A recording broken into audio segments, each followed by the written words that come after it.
Hello, welcome to the Daily Devotion. I'm Kathy Morris, pastor of the Dixon United Methodist Church.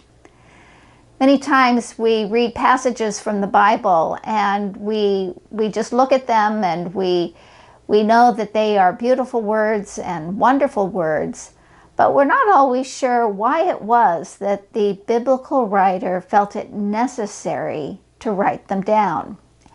And often that is because there was a problem that had provoked the writer to write the passage. And so we have to look a little more deeply so that we can understand the situation that was of concern. The Apostle Paul, as he wrote his letter to the Christians in Colossae, he used words to describe who Christ was, and they are beautiful and inspiring words. But what we don't necessarily understand is that Paul was concerned about something called Gnosticism.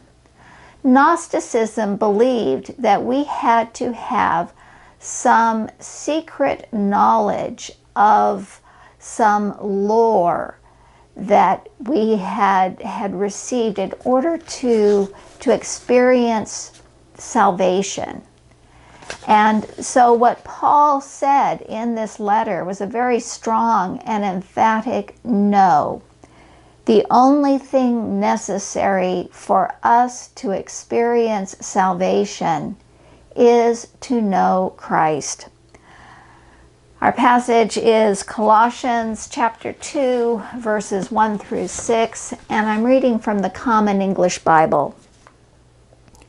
I want you to know how much I struggle for you, for those in Laodicea, and for all who haven't known me personally.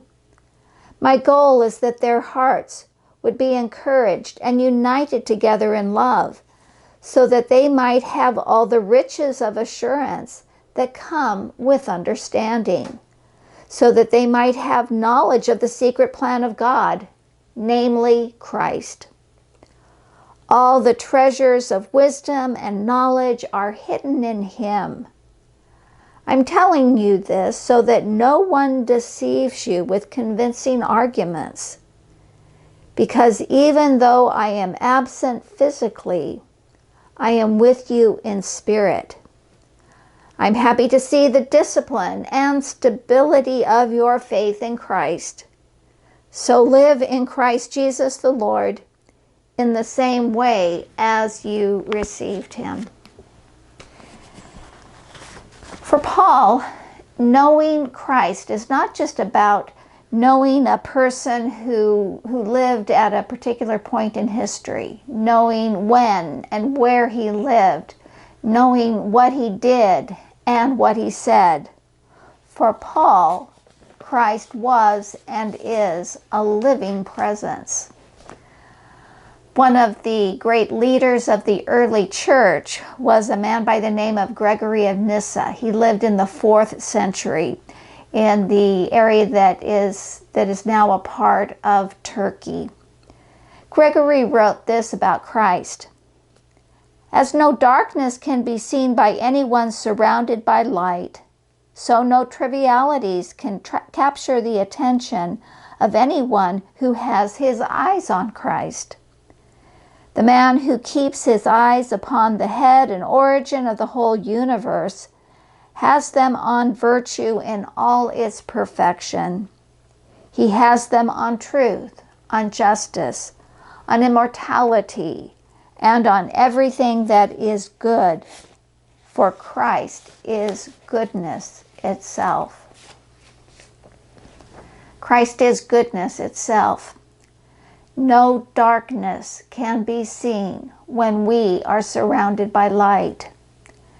No darkness, nor injustice, no evil can be seen in us when we are surrounded by Christ.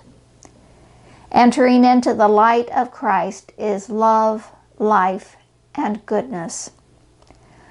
For your prayer time today, you may want to try waiting until sometime tonight when it's very dark.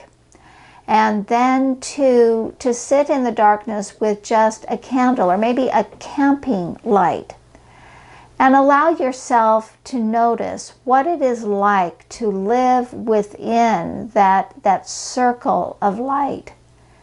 To be aware that that is how it is with Christ in our lives, that we are surrounded by His light.